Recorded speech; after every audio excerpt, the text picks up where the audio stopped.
Bueno, vamos a empezar. Cualquier cosa, abran el micrófono si hay alguna por el chat porque no la veo. ¿Está bien?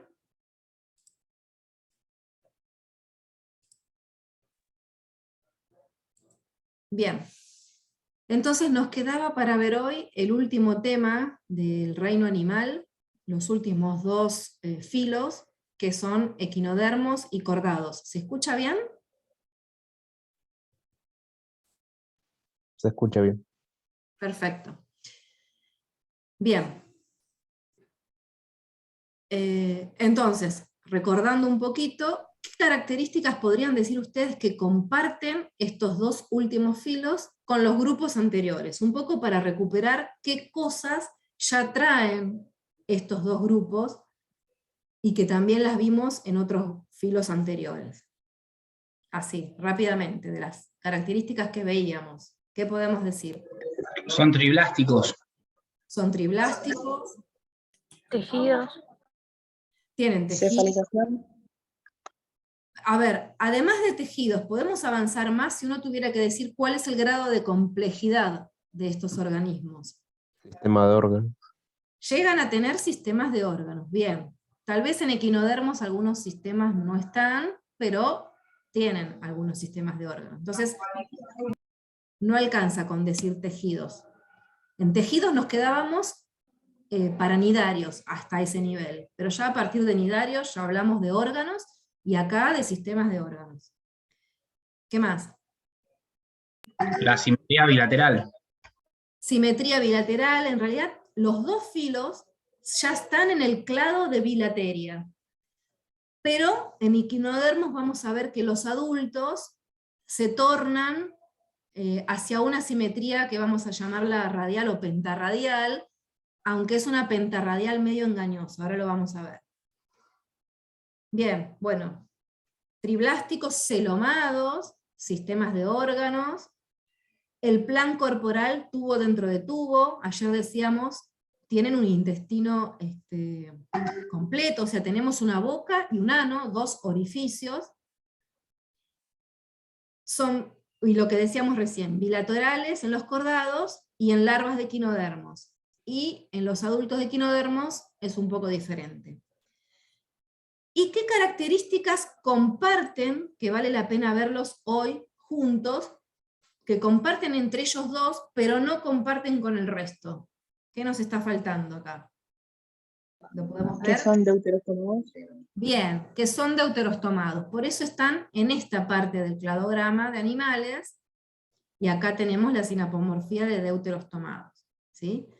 También está este grupito hemicordados, pero no lo vamos a ver de manera teórica. Pero sepan que existe, son difíciles de encontrar, son unos animales raros porque no son tan diversos, no se ven tanto, se conocen poco, y no estamos tan habituados. Bien, entonces, fíjense, nosotros, que estamos dentro de los cordados, o cualquier vertebrado, está mucho más emparentado con una estrella de mar que con un caracol o con una lombriz de tierra, ¿sí? Y sin embargo, somos re distintos, un vertebrado con una estrella de mar, pero evolutivamente y filogenéticamente se sabe que estamos más emparentados. Bien. Entonces, empezamos con los equinodermos, ¿sí? Seguramente, no sé si los vieron, si tuvieron el gusto de verlos en vivo y en directo en alguna playa, pero seguramente los conocen de la tele, de los libros, de algún documental. Se los llama de manera común animales espinosos, ¿sí? Y las características más sobresalientes, bueno, por ejemplo, esto de tener un cuerpo con simetría pentarradial, que se las puse entre comillas, pero sigue siendo bilateral en la larva. En el desarrollo embrionario está la simetría bilateral, por eso seguimos teniendo, siendo parte de esa parte del cladograma, de los bilaterales, ¿sí? Esa larva es particular, se la llama larva dipleurula, tiene esta formita como con dos prolongaciones, a eso se le llama dipleurula, y el cuerpo presenta púas o espinas, por eso de ahí el nombre animales espinosos. Equinodermo no tiene nada que ver con caballo, ¿no? Que por ahí le suena más por ese lado. Bueno, otras características particulares, diagnósticas, y que son novedades evolutivas, ¿sí? Que las tiene solamente este grupo, es esto que lo vamos a explicar un poquito después, pero lo vamos a ver después, pero lo anuncio acá. Por un lado, la presencia de un endoesqueleto dérmico calcáreo. Fíjense, hasta ahora habían aparecido caparazones, o habían aparecido exoesqueletos en los artrópodos, pero no habían aparecido por ahora endoesqueletos. En este grupo... Profe, Sí. es como que veo la carátula nomás, como que no sé si siguió con las diapositivas. Sí. Eso es justamente lo que iba a decir, porque, che, decía, ¿se quedó en un mismo fotograma o quedó trabado ahí?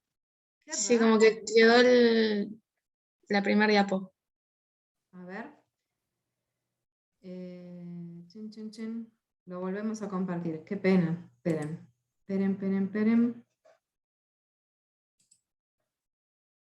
A ver, claro, yo avanzaba con la explicación y no se veía.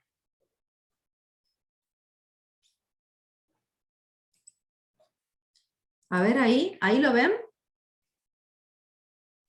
Sí, ahí sí. Y si Ahí está. paso, yo les aviso, ahí pasé. ¿Ahí se ve? Ahí se ve. Sí, ahí sí. Ah, bien. Y ahora sí. Bien. Bueno, la idea era que fuesen apareciendo las cosas mientras hablaba. No importa, lo dijeron todo bien. Bueno, esto era un poco las características que comparten, las características propias, el hecho de ser deuterostomados. Ven, acá les decía que estaba este otro grupito, el hemicordado, que no lo vamos a ver. Bien, entonces empezamos con los equinodermos, que son las estrellas de mar, los erizos de mar. Bien, ahí vemos la fotito de la larva típica. Acá vemos una estrellita de mar intentando abrir un molusco bivalvo, ¿sí? Bueno, entonces, las novedades exclusivas son tener un endoesqueleto dérmico calcáreo, un sistema vascular acuífero, ahora lo explicamos un poco mejor, formado por canales celomáticos, una placa central o madreporito, que es la conexión con el medio exterior, y los pies ambulacrales, con ampollas y ventosas por donde circula el agua. Bueno, perdonen que acá hay algunos errores cuando lo redacté. Todo esto es exclusivo de este grupo. Ahora lo vamos a ver un poco mejor.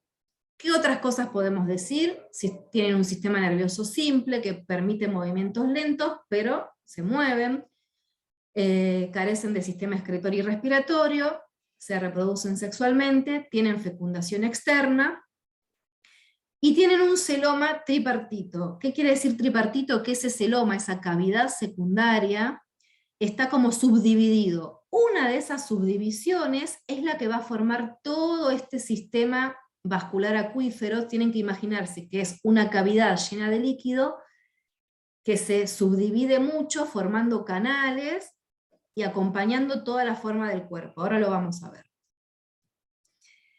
Dentro de este grupo vamos a ver a los asteroideos, ofiuroideos, holoturoideos, equinoideos y crinoideos.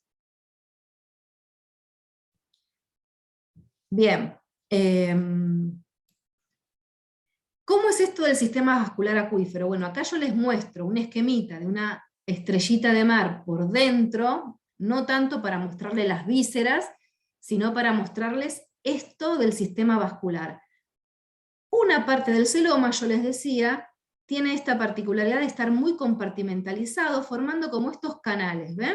Estos canales que acompañan los brazos de la estrellita de mar, y estas ventositas, que después si uno lo ve en tamaño real, va a formar estos pies, ¿sí? Como deditos que van a salir del cuerpo, todos llenos de líquidos que como que los evaginan, los alargan y los meten para adentro, y se acortan, se alargan y se acortan, todo gracias al movimiento del líquido celomático, que en este caso es líquido, es agua de mar, es básicamente la misma composición del agua de mar, ¿sí? Y todo eso está conectado por el medio exterior con esta placa perforada que se llama madreporito, que si lo vemos desde arriba es esto. Entonces, fíjense que esto es una estrategia bárbara que surgió y que le va a servir para varias cosas, para moverse como función táctil, sensorial, también para captar el alimento, para fijarse al sustrato y poderlo trasladarse, y como intercambio gaseoso también. Así que es un sistema bastante complejo, o sea, es simple, pero es como algo típico y que solo surgió en este grupo. Por eso vale la pena, y es algo que ustedes, si uno les pregunta, bueno, ¿cómo es un equinodermo? ¿Cómo es una estrella de mar? Bueno, lo típico es tener este sistema vascular acuífero y los pies ambulacrales, ¿sí? Bien, acá tenemos un esquemita de la parte dorsal, y a la derecha la parte ventral, y ven que la boca está en posición ventral y el ano está en posición dorsal. Es un esquema corporal bastante particular, que no lo habíamos visto hasta ahora. ¿Y por qué yo les decía que la simetría pentarradial era medio engañosa? Porque bueno, en realidad uno podría cortar al individuo por 5 ejes para dar 2 partes simétricas, pero en realidad esta estructura del madreporito no está central, está como alineada, corrida hacia un costado, entonces no es que uno puede cortar siempre, tener una simetría pentarradial exactamente. Y de hecho, por ahí en las estrellas de mar sí, pero en otros grupos está como un poco más corrido y se va como tornando más bilateral. Ahora lo vamos a ver. Bueno, pero en términos generales uno puede decir que la larva es bilateral y en adultos es pentarradial. Entonces, uno de estos grupos de equinodermos son los asteroideos, que son las típicas estrellas de mar. El cuerpo está aplanado, formado por un disco pentagonal con 5 o más brazos, son más bien depredadores o carroñeros, y presentan autotomía. ¿Qué es esto? La capacidad de que, por ejemplo, si se corta uno de estos bracitos, se puede regenerar. Ven que acá está el bracito cortado en esta foto, y ya le están saliendo los otros partecitos de los brazos que se regeneran. Por supuesto, si se corta demasiado ya no se regenera, ¿no? Y aparte hay que regenerar el madreporito, bueno, depende cuánto de ese sistema vascular se rompió o no.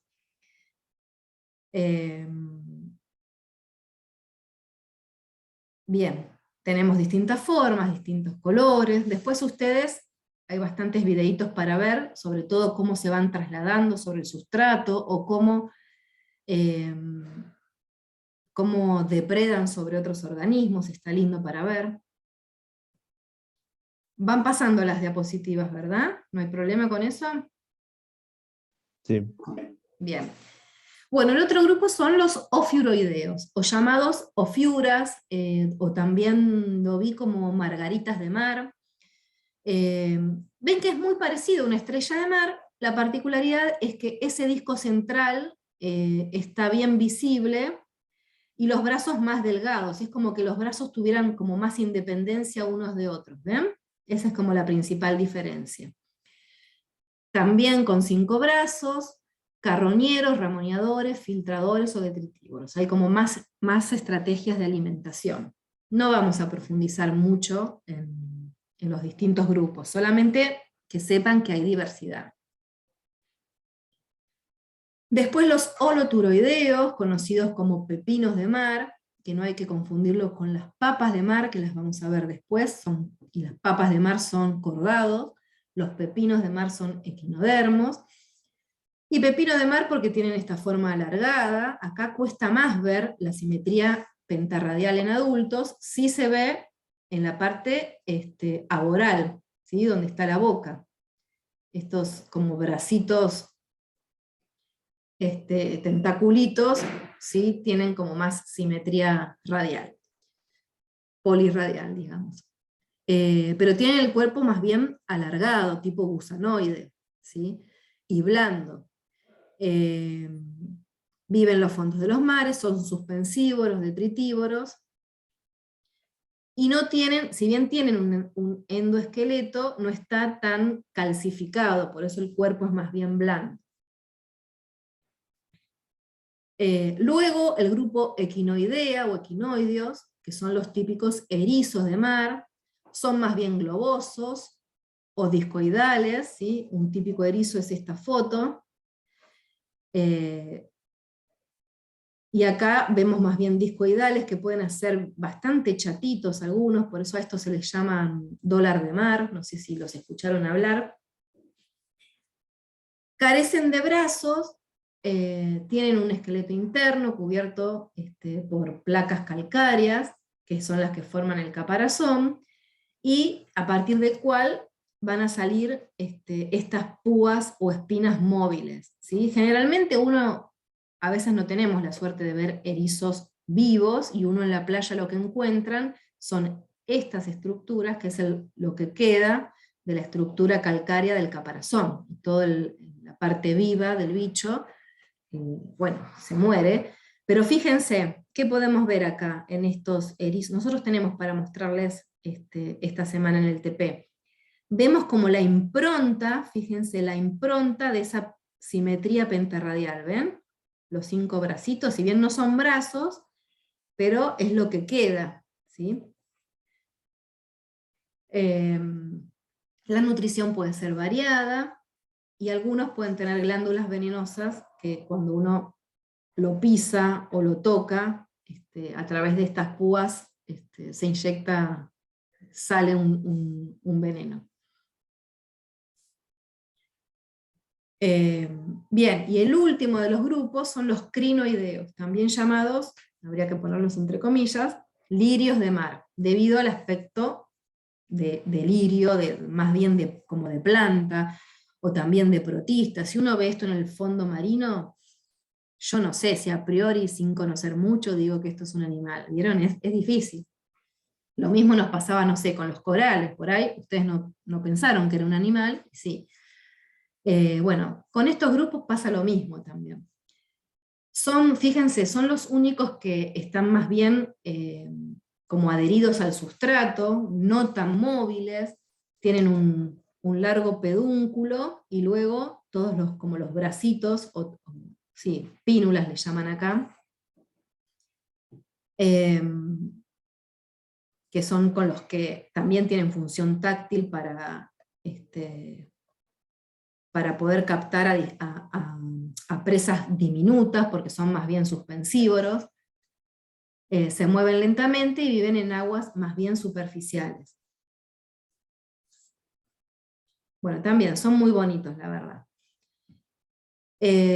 ¿Algo más? No. Bueno, de equinodermos ven que no vamos a avanzar mucho. Después en el TP sí nos vamos a dedicar a que ustedes, teniendo distintos especímenes, puedan al menos poder ver esta estructura típica. No vamos a ver el sistema vascular por dentro, pero sí algunas estructuras por fuera, tratar de ver cuál es la zona ventral, la zona dorsal,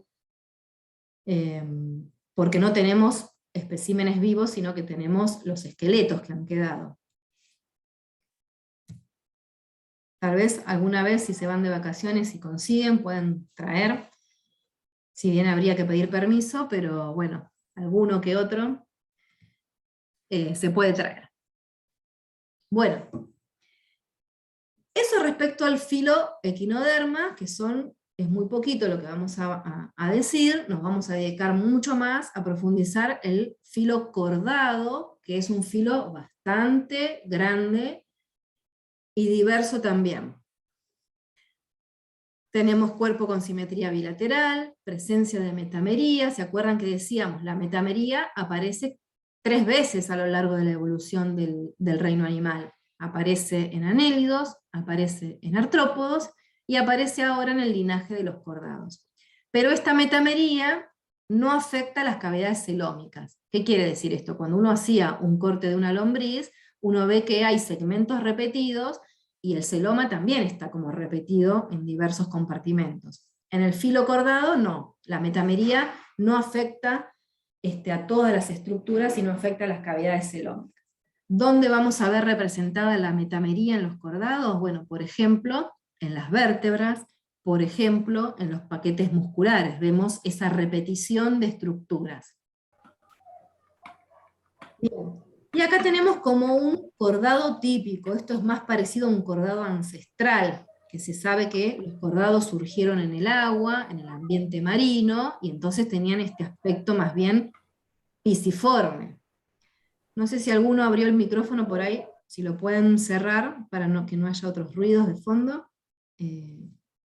Cualquier duda, yo hoy estoy yendo un poquito rápido, pero pueden preguntar.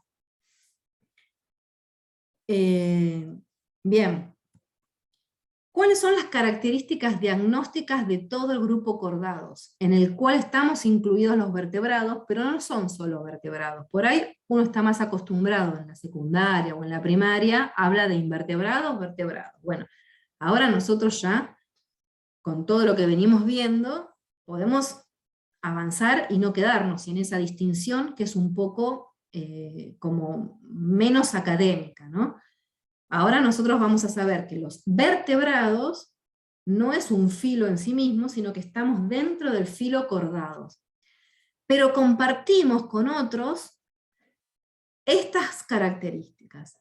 La notocorda, esta notocorda es una varilla de tejido fibroso que está presente en algún estadio del desarrollo de los cordados, y por supuesto está presente en el ancestro, y es lo que después en algún momento se va a reemplazar por la columna vertebral. Pero en algunos cordados y en los primeros estadios del desarrollo no hay columna vertebral, sino que lo que hay es este filamento que acá está como en negrita, en este esquema, que recorre todo el eje longitudinal del cordado, y es una varilla que cumple una función como de estructurar el cuerpo y de sostén. ¿Sí? Si bien no llega a ser ni óseo ni cartilaginoso, nada, es tejido conectivo más bien. Pero es importante. Después un cordón nervioso dorsal, tubular y simple. Acá está en amarillito. Entonces por arriba de esa notocorda y después por arriba de la columna vertebral va a estar el cordón nervioso dorsal. ¿Sí? Esto es importante y es una diferencia con algunos invertebrados que tienen cordón nervioso y que lo vamos a tener de manera ventral. Eso no nos metimos mucho a diferenciar eso, pero sepan que, por ejemplo, en un anélido o en un molusco lo tenemos más bien ventral. Un corazón ventral, un sistema circulatorio cerrado. ¿Se acuerdan que en algunos grupos hablábamos, por ejemplo, en anélidos, en moluscos, que había en equinodermos inclusive, el sistema circulatorio es abierto, ¿sí? La sangre directamente baña los órganos. En cambio, en este filo, en cordados, ya vamos a tener a la sangre que va a circular por vasos y nunca va a salir de los vasos al corazón y del corazón a los vasos. Esos vasos sanguíneos van a estar como pegaditos a los órganos, y se va a dar el intercambio de nutrientes y de gases por difusión, pero la sangre nunca va a estar en contacto directo con un órgano. Esa es la característica del sistema circulatorio cerrado. Otra característica particular de un cordado es la faringe perforada. ¿Qué es esto? Bueno, la faringe es una parte del tubo digestivo, ¿sí? Boca, faringe, esófago, bueno, esa faringe está perforada, o una parte de la faringe, pero en el ancestro se ve, y en los estadios tempranos de desarrollo de los cordados, se ve que esa faringe tiene agujeros, y que vamos a ver que va a tener distintas funciones, y va a variar a lo largo de la evolución de los grupos. ¿Qué otra cosa?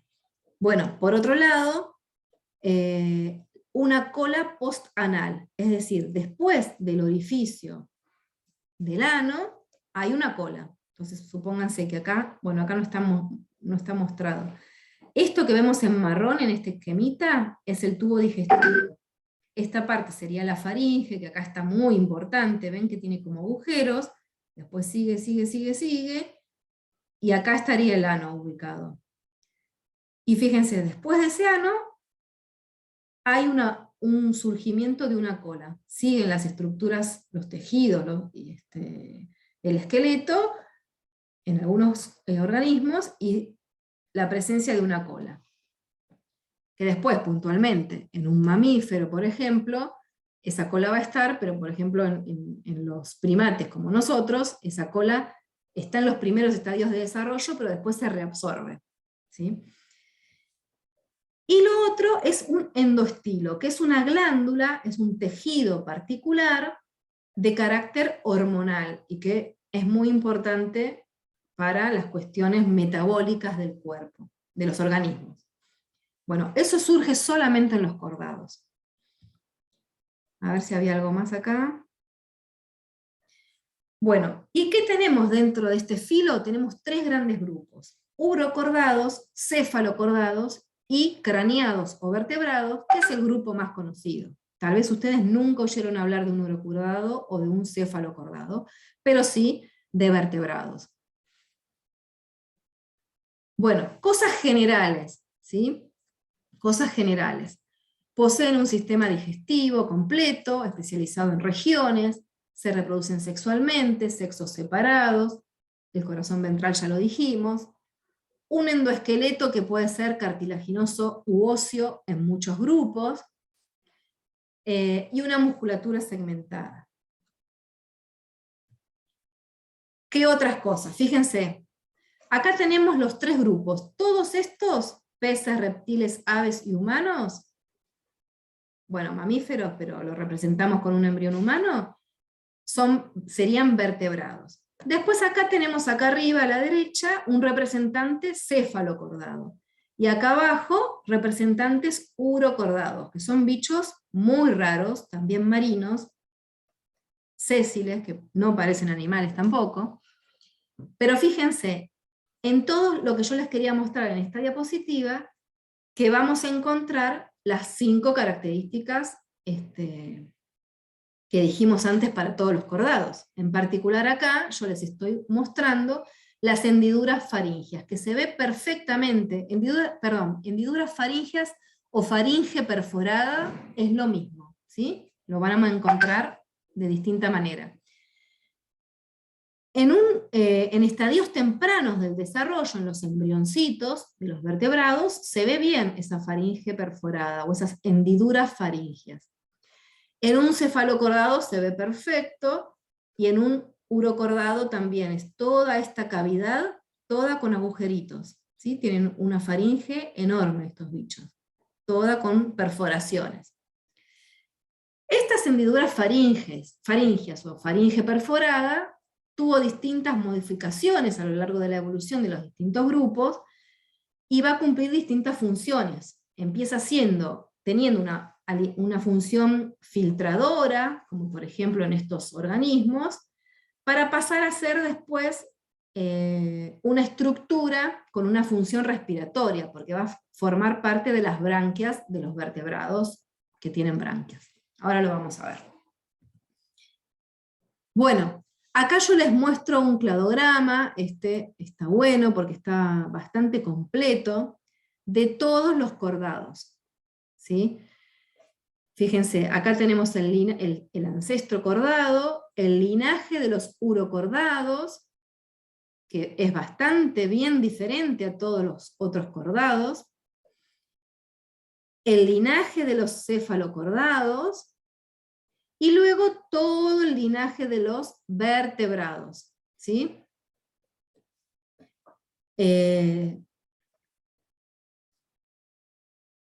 Bueno, fíjense, otra cosa que podemos ver acá. Recuerden que siempre en los nodos tenemos que pensar que hay ancestros y están las características derivadas, sinapomorfías o novedades evolutivas que van surgiendo para los distintos grupos. Acá arriba tenemos distintos nombres de grupos. Lo que quiero que ayudarnos a saber interpretar estos cladogramas, porque a veces esos nombres de grupos se corresponden con grupos monofiléticos y otras veces no. Fíjense, por ejemplo, todos estos nombres que están acá arriba, están señalizados con esta llavecita, todo el grupo cordado, ¿ven? El grupo cordado va desde acá, tucu, tucu, tucu, hasta el final. Entonces, todo este cladograma, obviamente, es un grupo monofilético. Pero también es un grupo monofilético los eucordados, es decir, si uno agarrara los cefalocordados, desde acá hasta su ancestro, y todo hasta el final, es un grupo monofilético. Si uno agarra los craneados, que es lo mismo que decir vertebrados, entonces agarra desde acá, chucu, chucu, chucu, ¿sí? A ver si lo puedo anotar, porque no sé si me están entendiendo lo que quiero decir. Por ejemplo, si uno agarra los craneados solamente, entonces tiene que agarrar desde acá. Paren, este no era el que tenía que utilizar. A ver, círculo. ¿Sí? Así nos acostumbramos de cómo interpretar los cladogramas. ¿Se dan cuenta? Si uno agarra...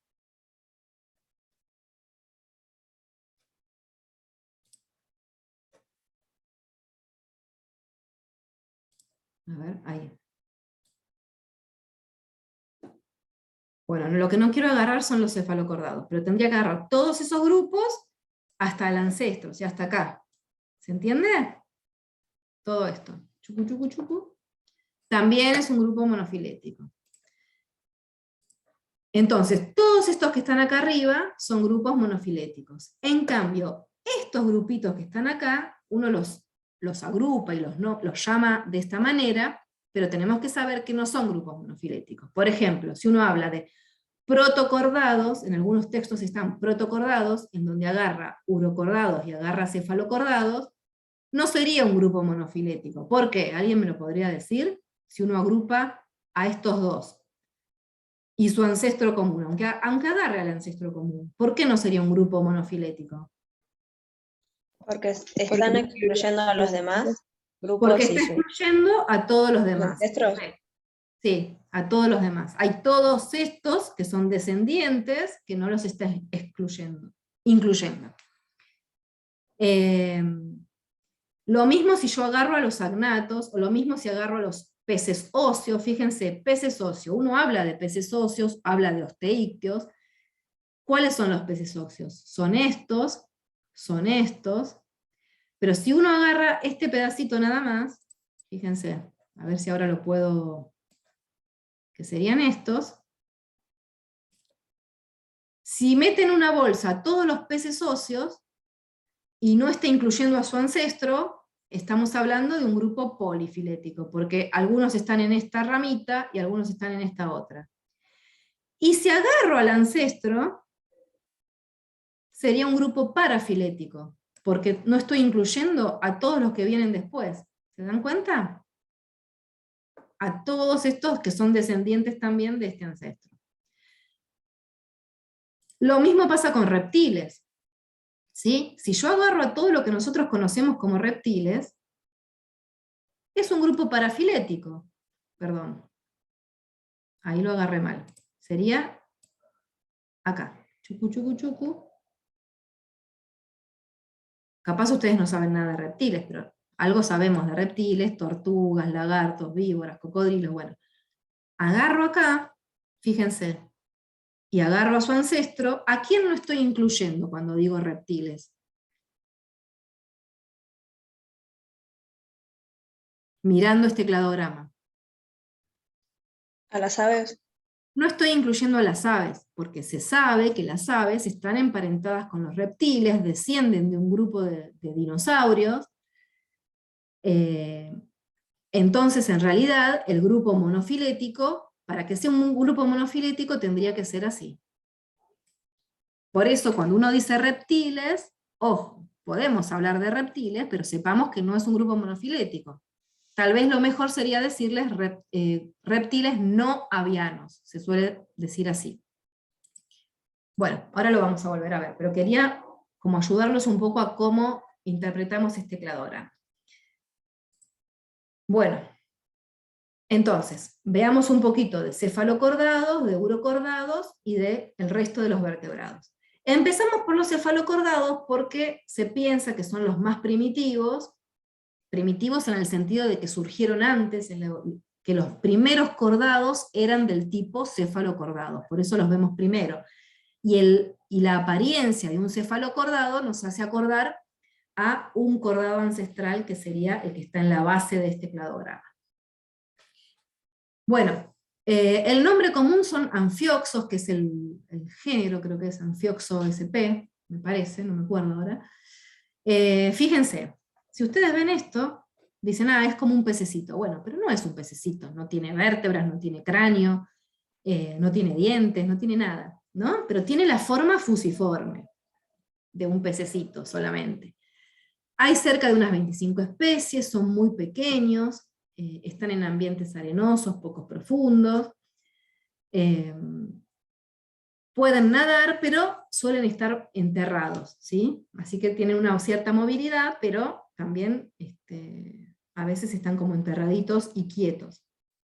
Son muy sencillos, pero están buenos. Nosotros antes teníamos uno para mostrar, capaz que cuando cursen vertebrados van a tener, pero es difícil de tener especímenes de este tipo, pero están buenos porque son animales que bajo la lupa se pueden ver bien algunas características de un cordado típico. Fíjense, miren, estas son todas fotografías sacadas con el microscopio óptico y esta con el microscopio electrónico. Y fíjense qué bien se ve la estructura interna y las características típicas de un cordado. La notocorda, ese cordón fibroso, el tubo dorsal nervioso, que es bien finito, las hendiduras faríngeas, o esa faringe perforada, ¿sí? Bien, y no mucho más.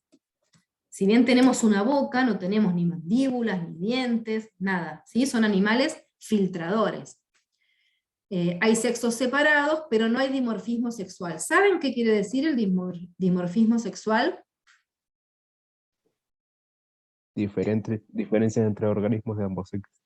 Bien. O sea, de distintos sexos. Eso, diferencias morfológicas que uno a simple vista puede diferenciar un macho de una hembra. Bueno, en estos grupos no hay dimorfismo sexual. Bueno, no vamos a decir mucho más de cefalocordado, ni nos vamos a meter con su anatomía interna, simplemente que ustedes sepan que es un cordado y que tiene una apariencia que nos acerca a un cordado ancestral. Bien, luego tenemos los urocordados.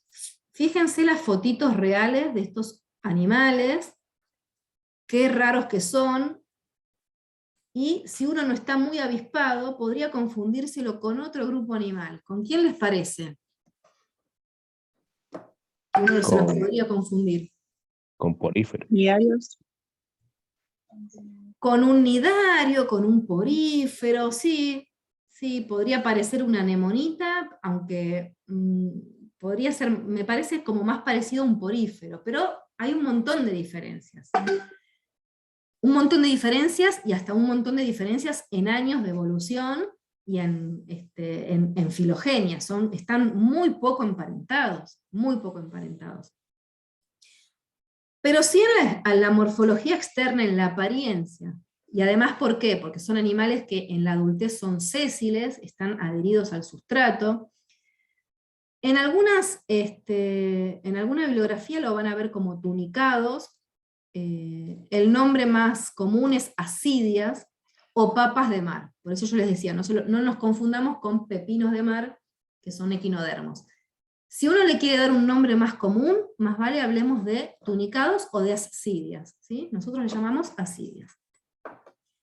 ¿De dónde viene el término tunicado? Bueno, porque están cubiertas por una túnica, como un tegumento, símil, parecido a la celulosa, que se llama tunicina. Pero no llega a ser un exoesqueleto ni una cubierta dura, ¿no? Algunos son coloniales, como estos que vemos acá abajo, son más bien filtradores, entonces en ese sentido sí es parecido a un porífero, pero no es que tiene todo el cuerpo perforado, no tenemos el cuerpo perforado como un porífero. En eso, uno viéndolo bajo la lupa, lo podría diferenciar. Solamente hay sifones de entradas y sifones de salida, y por la faringe perforada es la zona por donde se van a filtrar los nutrientes o las partículas de alimento o organismos muy pequeños que quieran, de los cuales se alimentan. Entonces, el agua va a entrar por el sifón bucal, va a haber una faringe, y lo que se filtre, lo que quiera, de lo cual se quieran alimentar, va a pasar como a un pequeño intestino, estómago, ¿sí? De ahí va a pasar a las células, y el resto de las cosas va a salir por el sifón cloacal, ¿sí? Esto sería como algo análogo a una boca y a un ano. ¿Está bien? Pero bueno, tenemos las otras características de los típicos cordados, el cordón nervioso, que en realidad no es un cordón, sino que se reduce mucho ese cordón nervioso y solamente queda un ganglio nervioso que se le llama ganglio cerebral. ¿Qué otra cosa tenemos? La cola posanal en un adulto no está, es como que se reabsorbe, y la notocorda tampoco está. Pero sí están todas esas características, fíjense este quemita de la derecha, en un urocordado larval, en el estadio larval, ¿sí? En esta larvita, que es móvil, tenemos todas las características de un cordado típico. Por eso, me voy adelantando, es muy importante siempre estudiar el ciclo de vida de un organismo completo, porque si ustedes ven esto solo, bueno, podríamos estar en duda de si es un cordado o no, pero cuando uno conoce cómo es la larva, bueno, eso nos sirve para terminar identificándolo como cordado. Bueno, creo que no mucho más. Entonces, listo cefalocordados, listo urocordados. Pasamos ahora, ¿estamos bien hasta ahí? ¿Alguna duda? Por mi parte, no. No. Tenemos algunos urocordados para mostrar en el TP, muy poquitos, pero aprovechen para verlos bajo la lupa, y por ahí acordarse de cuando vieron esponjas, y van a ver que es bien distinto. Y de hecho son mucho más blanditos, ¿no? Porque en las esponjas quedaba como una estructura más endurecida por ese pseudoesqueleto de fibras de espículas y fibras de colágeno entrelazadas. Eso es lo que nos quedaba del porífero. En este caso, no. Bueno, pasamos a los vertebrados, ¿sí?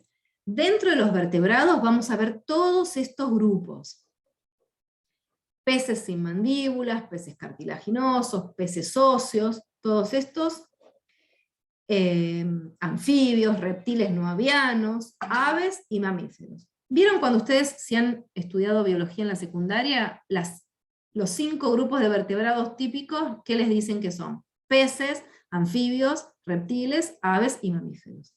Bueno, podemos mantener esos grupos, pero los vamos a ver un poco más discriminados. Por eso yo acá les diferencio entre peces sin mandíbulas, peces cartilaginosos, peces óseos, anfibios, reptiles no avianos, como para acercarnos a la realidad filogenética, aves y mamíferos. Constituyen el grupo más conocido y más grande. ¿Qué particularidades tienen? Bueno, tienen un cerebro encerrado y protegido por un cráneo. Ese cráneo va a ser óseo o cartilaginoso. Esa es una novedad que surge en este momento, ¿sí? Dentro del filo cordado van surgiendo novedades. Cuando surgen los vertebrados, bueno, lo que sucede es que todo ese sistema nervioso va a estar protegido por estructuras óseas o cartilaginosas. En el caso del cerebro va a estar protegido por un cráneo, y en el caso del cordón nervioso, en algunos grupos va a empezar a protegerse por las vértebras. Hay aparición de mandíbulas y de vértebras, y surge acá otra novedad, que es un endoesqueleto vivo óseo o cartilaginoso. Esto es importante. No es simplemente una sustancia mineralizada, como teníamos en el endoesqueleto de un equinodermo, o en la caparazón de un crustáceo, o en el exoesqueleto de un artrópodo, o en el caparazón de un molusco. No son estructuras solamente minerales, sino que acá hablamos de un endoesqueleto vivo, porque si uno hace un corte de un hueso, encuentra células. Poquitas, pero están las células que son las que secretan ese esqueleto. Eso tal vez cuando cursen Biología 2 van a ver un corte de hueso y van a poder reconocer estas células. Por eso decimos que es vivo, porque todo el tiempo se está reconstruyendo también, ¿no? Uno se quiebra un hueso, ese hueso se suelda, y cuando uno va creciendo, ese hueso va creciendo también, porque se va formando nuevo tejido. La columna vertebral se va a desarrollar alrededor de la notocorda, y en algunos casos la va a reemplazar. Además hay un tegumento formado por una epidermis externa, tiene particularidades, no vamos a profundizar mucho en la morfología. Lo importante es que va a haber un tegumento externo que se va a ir modificando según los distintos grupos. Vamos a tener desde piel desnuda, hasta escamas, hasta plumas, cuernos, pelos, y un montón de otros indumentos de ese tegumento externo. Aparecen muchos músculos relacionados con el esqueleto para lograr el movimiento, hay un sistema digestivo completo y aparecen glándulas anexas. Hasta ahora solamente hablábamos de intestino, pero ahora empiezan a aparecer glándulas complementarias a ese, bueno, intestino, estómago, ¿sí? Aparece el hígado y el páncreas. Esto solo lo tenemos en vertebrados. Sistema circulatorio cerrado, corazón ventral, y algunas otras características. Aparece un sistema excretor más complejo, sexos separados, esto ya estaba de antes, y un sistema respiratorio que también puede ser variable según los distintos grupos. Bueno, acá tenemos para mostrar esqueletos óseos, esqueletos cartilaginosos, que por supuesto son mucho más delgados, y tienen distinto nivel de complejidad, distinta morfología en las células y en el tejido, pero bueno, no lo vamos a profundizar. Bueno, empezamos con los peces. Como yo les decía, vamos a ver distintos grupos de peces. El término peces tampoco es un término que tenga importancia evolutiva en sí misma. ¿Por qué? Porque agrupa organismos que provienen de distintos linajes. No es un grupo monofilético. No podríamos decir todos los peces tienen un ancestro en común y agrupa solo a los peces. No, porque siempre estaríamos dejando fuera a organismos que derivan de peces. Profe, Sí. antes de que avances con los peces, se me ocurría una pregunta con la piel desnuda. ¿A qué te referís? ¿Una pregunta con qué? ¿A qué te refieres cuando dice que son piel desnuda? ¿Qué Ok. es lo que hace diferenciar? Bien, piel desnuda quiere decir que no tenés ni escamas, ni pelos, ni plumas. ¿Se te ocurre algún vertebrado que tiene la piel desnuda?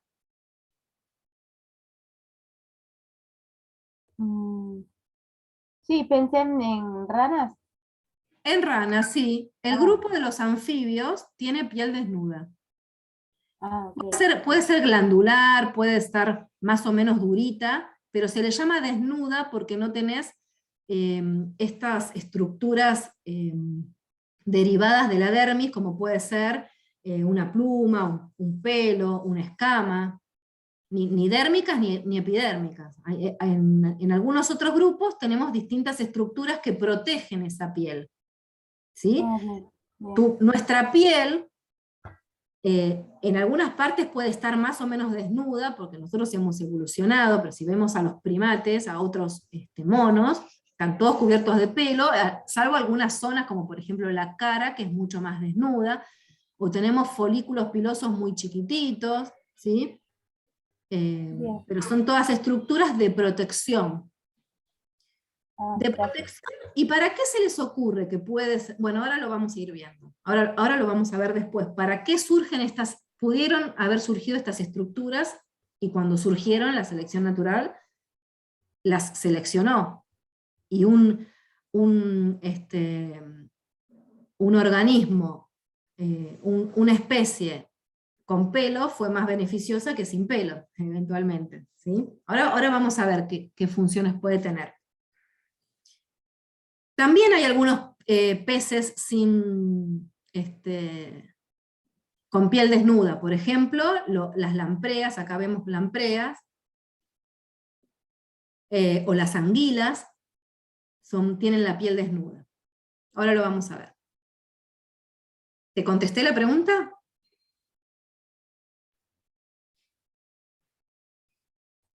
Bueno, Gracias. Sí. espero que sí. Bien. Bueno, una cosa importante es ver esto de cómo fueron surgiendo las mandíbulas. Decimos que las mandíbulas es una característica que surge con los vertebrados, ¿sí? Fíjense, al principio teníamos solamente, cuando veíamos un cefalocordado, teníamos solo notocorda. Luego, ¿qué es lo que va a pasar? Empieza a aparecer una osificación o una cartilagización, no sé cómo se dice, empiezan a aparecer el cartílago, pequeñas estructuras, vamos a ver que van a surgir las branquias, y luego esas branquias, que va a ser el órgano respiratorio de algunos animales, esas branquias para respirar, algunos vieron que, no sé si vieron una branquia, tendría que haberles puesto una foto de cómo es la estructura de una branquia, pero las branquias, que es por donde respiran los peces, tienen una base esquelética, ¿sí? Una base de hueso o de cartílago. Entonces, esos arcos branquiales, los primeros, van a ser los soportes de las branquias. Los primeros se van a diferenciar, fíjense acá, en este esquemita, y en vez de seguir formando parte de las branquias, se van a diferenciar y pasan a ser hueso o cartílago que van a formar parte de la mandíbula, ¿sí? Al principio sin dientes, y después, en este último esquemita, ya vamos a tener una mandíbula y después aparición de dientes. Pero entonces, hubo como toda una evolución a partir de las branquias, de esos arcos branquiales, que se diferenciaron formando mandíbulas.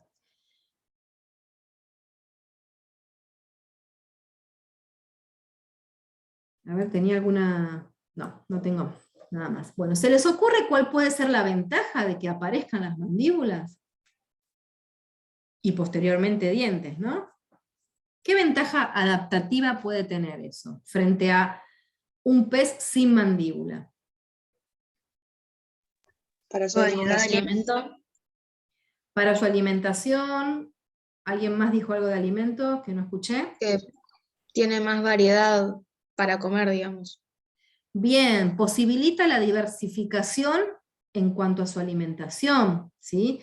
Piensen que ¿quién sería un animal sin mandíbula? Un vertebrado sin mandíbula, por ejemplo, las lampreas, ¿sí? Ahora lo vamos a ver en detalle, que son esos animalitos que van como prendidos a otros. Entonces no pueden tener una alimentación carnívora muy depredadora, una depredación muy activa, porque, o comer presas grandes, porque no pueden masticarlas, porque no tienen tanta movilidad de la boca, ¿se entiende? Bueno, sería el caso de este grupo, que se los llama agnatos en algunos libros, son peces sin mandíbulas. quiero ir un poquito para atrás para ver dónde estamos ubicados. Estamos, a ver, acá. En el cladograma estamos acá. ¿Ven? Que este grupo de los agnatos no es monofilético. ¿Por qué? Porque incluye a las lampreas y a los mixines. ¿Ven que están como en dos ramitas diferentes? Lampreas y mixines. Tienen el cuerpo parecido, así más bien anguiliforme. Son peces sin mandíbulas. Pero son vertebrados porque, si bien no tienen vértebras completas, tienen ya un cerebro encerrado en un cráneo.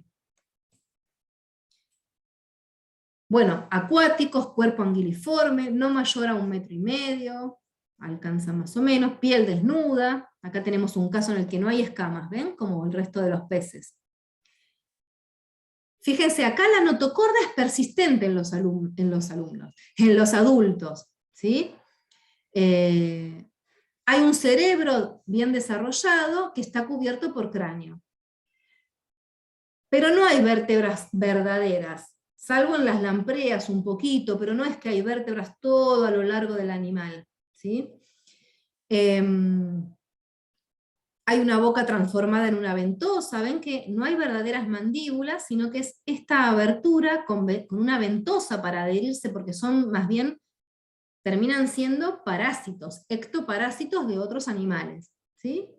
Con ventosas y una especie de estructuras córneas que les podemos llamar dientes córneos, pero no son verdaderos dientes, o sea, no tienen el mismo origen que los verdaderos dientes. No tienen aletas pares, tienen respiración branquial, y bueno, acá vemos algunos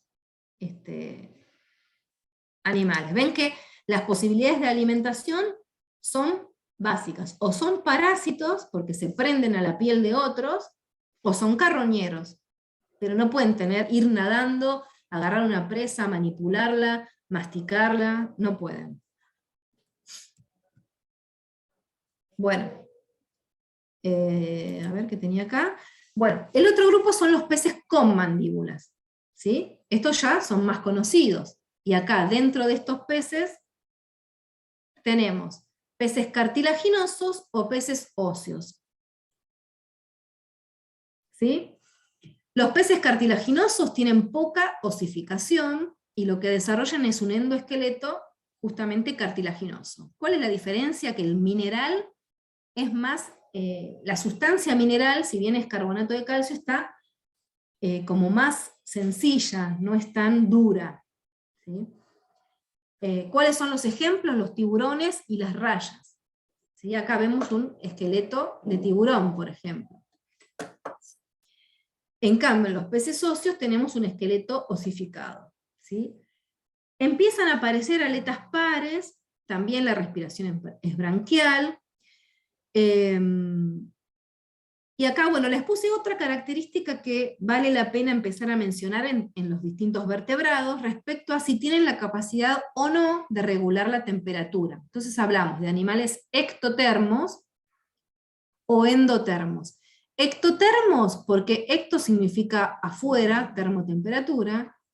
En realidad la temperatura corporal siempre se asemeja a la temperatura ambiente, salvo que por alguna cuestión conductual puedan cambiar esa temperatura interna. Pero no pueden generar calor metabólico como si nosotros. Por eso, en un mamífero, por ejemplo, o en un ave, podemos mantener una temperatura interna constante. Si no estamos enfermos, nuestra temperatura interna es siempre de 36,7, más o menos. Aunque afuera haga 1 grado bajo cero como hoy, 1 grado. En cambio, en estos animales no pueden regular la temperatura. Entonces, o están todo el tiempo moviéndose para generar calor, o, por ejemplo, tienen que salir al sol, como el caso de un reptil, para generar calor, y distintas otras estrategias. Bueno, muchos marinos, o también de agua dulce, ¿no? Bueno, acá tenía la preguntita para hacerlas, pero ya la dijimos. ¿Cuál podría haber sido la ventaja de que aparezcan mandíbulas con dientes? Ya lo dijimos. Bueno, entonces, dentro de los peces con mandíbulas y dientes tenemos los peces cartilaginosos, con todas estas características. Las que están en verde serían como las exclusivas, ¿sí? Un endoesqueleto cartilaginoso. Aparece un tegumento con escamas, ya no está más la piel desnuda, ¿sí? Y esas escamas son particulares, son placoideas, ahora les voy a mostrar una foto. La notocorda se reduce porque ya empieza a ser reemplazada por vértebras, si bien acá tenía el esqueletito, esas vértebras que recorren todo el cuerpo del animal, y costillas, ¿no? Si bien las costillas, bueno, no recorren todo el cuerpo, obviamente. No tienen vejiga natatoria. La vejiga natatoria es un órgano importante en los peces que los ayuda a mantener la flotación, por eso los peces cartilaginosos tienen que estar moviéndose mucho tiempo para no hundirse. Tienen branquias sin opérculo. El opérculo es una estructura que va a tapar las branquias, es la tapita que se les abre a los peces, ¿vieron cuando los sacamos del agua? Por eso en los tiburones se ven bien las hendiduras branquiales, ¿sí? Lo que antes eran hendiduras faringias, en estos animales obviamente se modificaron para formar branquias. Son lo que se le llamaban las agallas del tiburón. Bueno, eso lo vamos a ver bien cuando tengamos el TP. Tienen más bien una boca en posición ventral, una aleta caudal heterocerca. Esto de las aletas caudales homocercas o heterocercas tiene que ver con, también lo vamos a ver en el TP, si esa aleta, a ver si está acá, ¿ven? ¿Ven que tiene un lóbulo más grande y otro más chiquitito? Bueno, eso quiere decir que es heterocerca, que es diferente los dos lóbulos de la aleta. Bueno, acá vemos otras fotos. Esta es una fotografía electrónica con microscopio electrónico de cómo son estas escamas placoideas, ¿sí? Son embrionariamente, desde el desarrollo, son muy parecidas a la estructura a nuestros dientes, ¿sí? Porque ven que se llaman también dentículos dérmicos, tienen origen dérmico, y sobresalen de la epidermis. Por eso si uno toca un tiburón, no a contrapelo, a contraescama, bueno, es bastante rígido y como cortante. Bueno. Y los dientes también son muy particulares, ¿no? A ver si tengo, no tengo una fotografía de cómo son los dientes del tiburón, pero bueno, en el TP vamos a ver una mandíbula que tenemos, para ver esa particularidad de dientes que desgarran básicamente cuando comen, ¿no? Bueno, después tenemos, ya vimos, peces sin mandíbula. Peces con mandíbulas cartilaginosos, peces con mandíbula óseos, o osteícteas, sería el grupo taxonómico.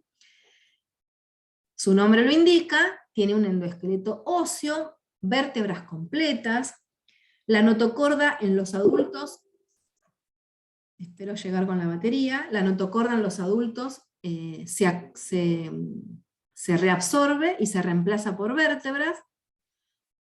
Las branquias están tapadas por un opérculo, que es la tapita esta que está en los peces. Hay vejiga natatoria o pulmón. Vejiga natatoria podrían ponerla en verde también, porque es exclusiva de este grupo. También tienen escamas, si bien la estructura y el origen es diferente, y hay de distinto tipo. En esto no vamos a ver la estructura morfológica, pero bueno, sepan que se llaman cicloideas o tenoideas. Hay aparición de dientes esmaltados, ¿sí? Y bueno, esto de la aleta caudal homocerca, es decir, fíjense, si bien puede tener distintas formas, los dos lóbulos en las heterocercas, en las homocercas son iguales. Esta es la única que no sería correspondiente a este grupo, ¿no? La heterocerca. Bueno, a su vez dentro de los peces óseos tenemos dos grupos. Los actinopterigios son los peces que más conocemos, los típicos, los que nos comemos inclusive. Pero a mí me interesaba marcarles a los sarcopterigios, porque de ahí, de los sarcopterigios, van a salir los peces pulmonados, y de un grupo de sarcopterigios van a salir todos los tetrápodos, los anfibios, los reptiles, las aves y los mamíferos, ¿sí? Estamos en este... quiero ir al cladograma, fíjense. Acá tenemos los actinopterigios, peces óseos, y los sarcopterigios, que también son peces óseos, ¿sí? Bueno. Si se nos llega a cortar la conexión porque se me está quedando sin batería la computadora, les pido disculpas. Yo en cuanto pueda conseguir un cable y un cargador, les termino de grabar yo sola la clase y se la subo. Quédense tranquilos. Pero son cosas fáciles porque son temas más conocidos estos. Bueno. Y después entren ustedes a estos links con los videitos que yo les pongo acá, que tienen cosas interesantes. Bueno, entonces, les decía, de estos peces sarcopterigios o peces pulmonados, es de donde podemos empezar a pensar cómo pudieron haber surgido animales, cómo pudieron haber conquistado el ambiente terrestre, así como las plantas tuvieron que conquistar el ambiente terrestre a partir de las algas, a partir de un grupo de protistas, también los animales y los vertebrados tuvieron que hacerlo, ¿sí?